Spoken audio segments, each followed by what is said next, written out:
안녕하세요. 숲을 보는 성경 읽기 디모데전서 개론 첫 번째 시간입니다. 이번 시간은 디모데전서 안의 내용들을 상세하게 살펴보기보다는 디모데전서 전반에 관한 이야기를 다루어 보려고 합니다. 이 강의의 목적은 디모데전서를 읽기에 도움이 되도록 하기 위함입니다. 여러분, 디모데전서에 대한 전체적인 이야기를 들으시고 디모데전서를 꼭 읽어봐 주시기 바랍니다. 그래야 디모데전서가 눈에 들어오시게 됩니다. 자, 그럼 이제 본격적으로 강의를 시작하겠습니다. 강의를 시작하기 전에 재생 속도를 1.5배나 2배로 하시면 강의가 더 잘 들릴 거라는 점 미리 말씀드립니다. 맨 처음 할 이야기는 바로 이것입니다. 디모데전서는 누구에게 그리고 언제 쓰여졌나 라는 것입니다. 이미 책 제목이 알려주고 있듯이 디모데에게 쓰여졌다는 것을 우리는 알 수가 있습니다. 이 부분은 굳이 더 추가 설명을 하지 않아도 될 것 같아서 이렇게만 말해도 될 것 같습니다. 그렇다면 언제 디모데 전서가 쓰여졌을까요? 로마 수감 이후로 보는 게 가장 맞아 보입니다. 현재 지중해 지역의 지도인데요. 가운데 이탈리아가 있음을 발견하실 수 있을 겁니다. 그 이탈리아 지역을 바울 당시에는 그저 로마로 불리우게 됩니다. 사도행전 28장을 보면 바울이 로마에 빌린 집에서 수감이 되어 복음을 전하는 것으로 끝이 납니다. 이후의 행보에 대해서는 사도행전이 더 말하지 않습니다. 하지만 우리는 바울의 다른 서신들을 통해서 그가 로마 수감 생활을 마무리하고 여러 곳으로 복음을 위한 사역을 감당했다는 것을 알 수가 있습니다. 물론 그의 이동 경로에 대해서 상세하게 알 수는 없습니다만 추정하기에는 아마도 서바나, 지금의 스페인 지역에도 복음을 전하러 갔을 거라고 보여집니다. 물론 바울이 스페인 지역까지 갔다는 성경 속 기록은 없습니다. 하지만 초대교회에 전해지는 이야기나 바울이 애초에 로마에 간 이유조차 스페인까지 가려고 했던 것을 생각해 보면 수감에서 풀려난 바울이 스페인을 가지 않았다? 그게 더 어려운 일일 것 같습니다. 특히 바울이 어떤 사람입니까? 열정으로 똘똘 뭉친 사람인데 그가 가진 열정을 생각해 보면 스페인에 안 가는 게 더 어려운 일일 것 같습니다. 또한 바울은 2, 3차 전도 여행 지역이었던 곳들을 돌아다닌 것으로 보입니다. 물론 그 정확한 루트를 알기는 힘이 들지만 바울의 서신들을 보면 분명히 바울이 로마 수감 이후에 2, 3차 전도 여행 지역들을 돌아다닌 것 같습니다. 그리고 바울은 또다시 로마의 감옥으로 수감이 됩니다. 추정하기로는 지금의 트로이 지방에서 붙잡혀서 로마로 끌려가지 않았나 싶습니다. 전승에 의하면 바울은 사진에 보이는 감옥에 갇히게 됐는데요. 여기서 마지막으로 디모데 후서를 썼다라고 추정하고 있습니다. 그럼 디모데 전서를 언제 썼을까? 로마 수감 이후 그리고 2차 로마 수감 전에 기록한 것으로 보여집니다. 바로 바울이 첫 번째 로마 수감을 마무리하고 나와서 2, 3차 전도 여행 지역들을 다시 돌아다닐 그때의 디모데 전서를 기록한 것으로 보여지는 것이지요. 그렇게 보는 근거는 이렇습니다. 디모데전서 1장 3절을 보면 두 지역이 나옵니다. 하나는 마게도냐, 하나는 에베소입니다. 바울은 마게도냐로 갔고 디모데는 에베소에 있습니다. 그런데 디모데전서 3장을 보면 바울이 이렇게 말합니다. 자신이 에베소에 있는 디모데에게 속히 가기를 바란다는 것입니다. 그러면서 만약 자기가 늦을 경우에 디모데가 어떻게 행해야 할지를 알려주기 위해 이 디모데 전서를 썼음을 우리는 알 수가 있습니다. 이를 보면 분명 바울은 어딘가에 매여 있는 몸이 아니라는 것을 우리가 알 수 있습니다. 정리하면 이렇습니다. 바울이 디모데 전서를 쓸 당시의 상황, 우선 바울이 디모데를 만났고 디모데에게 에베소를 맡겼으며 바울은 마게도냐를 갔고 여기에 바울이 자유의 몸이라는 것, 이것들을 모두 충족할 수 있는 상황은 바울이 1차 로마 수감 이후의 경우로 밖에는 보기가 힘들 것 같습니다. 좀 더 자세하게 이야기해 보겠습니다. 바울의 1차 전도 여행 루트는 이러합니다. 바울은 현재의 터키 지역과 그리스의 키프로스 섬으로 알려진 구브로 지역을 알파벳 C자 모양으로 돌면서 복음을 전합니다. 아마도 그가 1차 전도 여행을 통해서 디모데에게 복음을 전한 것으로 보여집니다. 이때 바울은 디모데와 함께 복음의 사역을 감당하지도 않았으니 첫 번째 요건부터 틀립니다. 그러니 디모데 전서를 이때 썼다고 볼 수가 없습니다. 바울의 2차 전도 여행의 경우는 1차 전도 여행의 지역들을 다시금 돌아보고 유럽으로 넘어가서 현재의 그리스 지역을 전도하게 됩니다. 이때 바울은 2차 전도 여행을 마무리하면서 잠시 에베소에 들리고 다시 에베소로 돌아오겠다는 약속을 남기고 떠납니다. 물론 바울은 2차 전도 여행부터 디모데와 함께 사역을 시작했지만 에베소에 잠시 들렸을 뿐 본격적인 에베소 사역을 하지도 않았습니다. 그리고 디모데를 에베소 사역에 맡기면서 마게도냐로 가는 일도 없었기에 2차 전도 여행 때 또한 디모데 전서를 썼다고 볼 수 없습니다. 바울의 3차 전도 여행의 경우는 2차 전도 여행의 마지막에 잠시 들렸던 에베소를 중점적으로 이루어지게 됩니다. 그는 에베소에 들리게 되고 그곳에서 다시 마게도냐와 아가야 지역을 재방문하게 됩니다. 이후에 바울은 육로를 통해서 루트를 거슬러 올라가 드로아, 지금의 트로이를 거쳐 배로 여러 섬을 지나 밀레도에서 에베소 장로들을 만난 후에 배를 타고 시돈을 거쳐 예루살렘에 도착하게 됩니다. 물론 바울이 에베소 지역에 있을 때 고린도를 방문할 일이 있었습니다. 그리고 이때 이미 디모데는 바울의 편지를 고린도로 가져갈 정도로 바울이 신임하는 사람이었기에 바울이 고린도 지역을 잠시 에베소 사역 기간 중에 다녀올 때 어쩌면 디모데에게 에베소 사역을 맡겼다, 그렇게 생각할 수도 있습니다만 그렇게 보기에는 고린도 지역이 아가야 지역에 위치해 있는데 바울은 마게도냐를 언급하는 것을 보면 조금은 애매합니다. 또한 디모데가 그 잠시를 에베소에 맡김을 위해서 디모데에게 그 잠시 에베소를 맡김을 위해 디모데 전서를 썼다 하기에도 무리가 있어 보입니다. 디모데와 바울의 이동 경로는 어느 정도 요건이 맞지만 나머지 부분들이 이때 디모데 전서를 기록했다고 보기 힘들게 만듭니다. 제3차 전도 여행 때 예루살렘에 도착한 바울은 그곳에서 유대인들에 의해서 수감이 됩니다. 그리고 로마 황제에게 재판받을 것을 호소함으로써 그는 로마까지 이동하게 됩니다.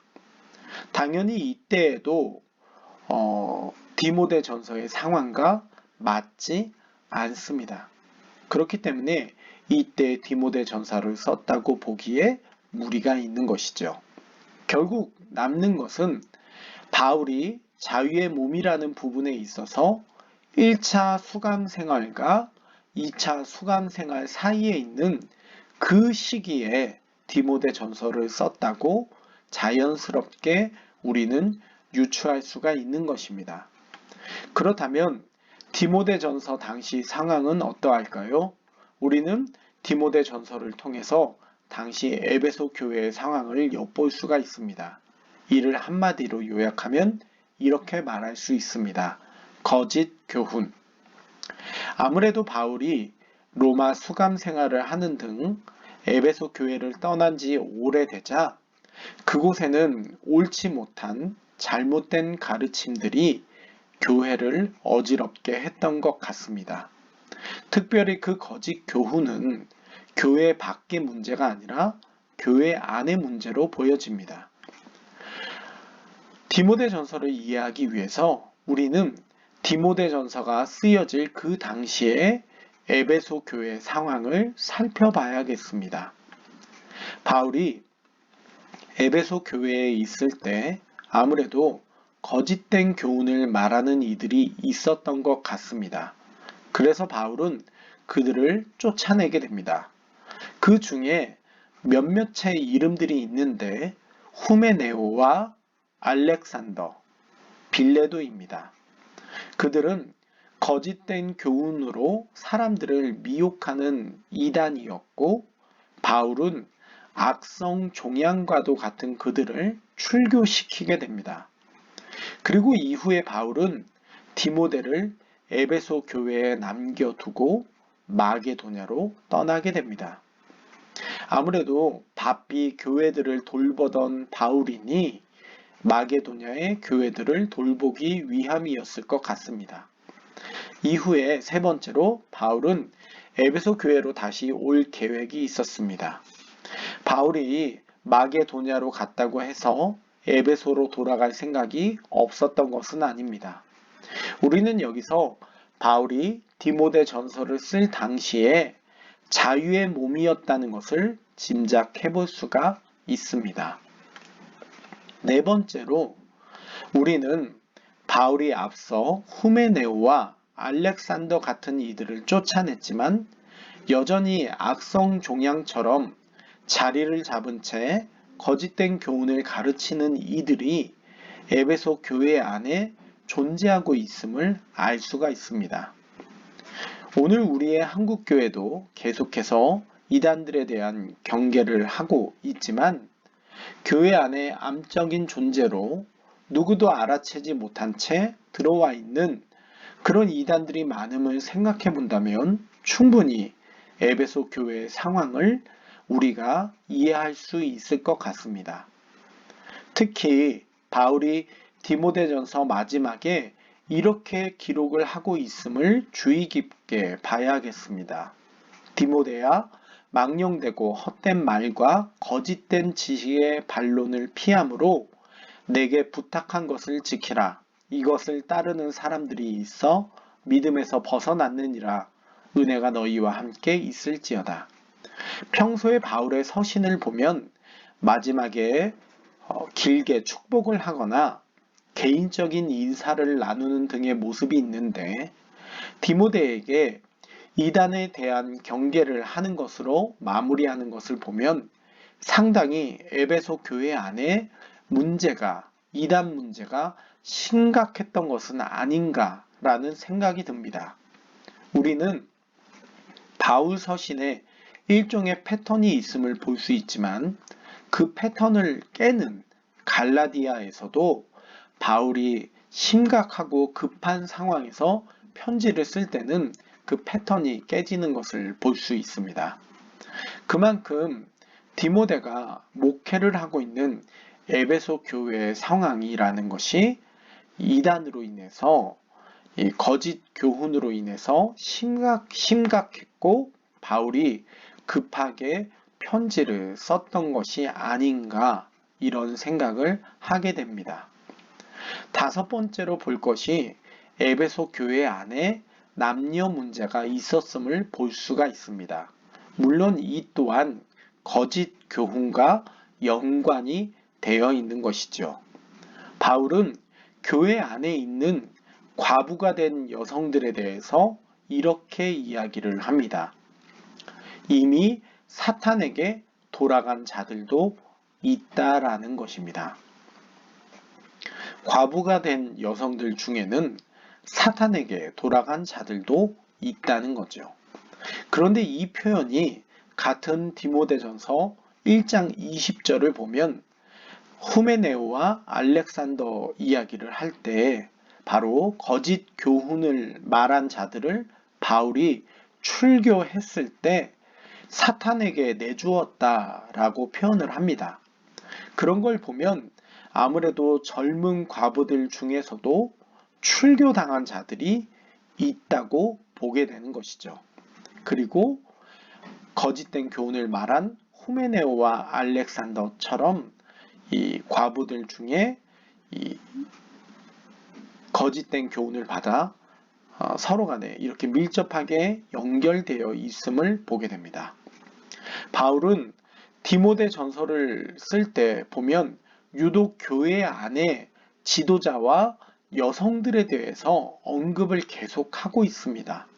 그건 아마도 보편적인 남성과 여성에 대한 교훈이라기보다는 에베소 교회라는 특수성을 두고 그런 이야기를 하는 부분이 아니었나 싶습니다. 이는 디모데 후서 3장 6절에서 7절을 봐도 우리가 알 수가 있습니다. 그들 중에 남의 집에 가만히 들어가 어리석은 여자를 유인하는 자들이 있으니 그 여자는 죄를 중히 지고 여러 가지 욕심에 끌린 바 되어 항상 배우나 끝내 진리의 지식에 이를 수 없느니라.